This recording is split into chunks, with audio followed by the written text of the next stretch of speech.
দর্শক, আমি এখন অবস্থান করেছি ঝিনাইদহ সদর উপজেলার ডাকবাংলা বাজারে। দর্শক, বাজারটা কিন্তু খুবই সমৃদ্ধ একটি বাজার। এই বাজারে বিভিন্ন প্রকারের সবজি কিন্তু বিভিন্ন জায়গা থেকে এখানে নিয়ে আসে।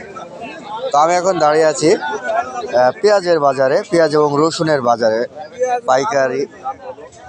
তো আমরা জেনে নিব যে এই রমজান মাসে পেঁয়াজ এবং রসুন কত করে চলছে, আমরা জেনে নিব। কাকা, দরদাম হয়েছে? না না, দর হবে 700। এই হবে দরদাম। পেঁয়াজ 700 টাকা কি মন? আর রসুন দাম হয়নি? 1700-1800 টাকা মন। কি বলেন? 1700-1800 টাকা মন রসুন।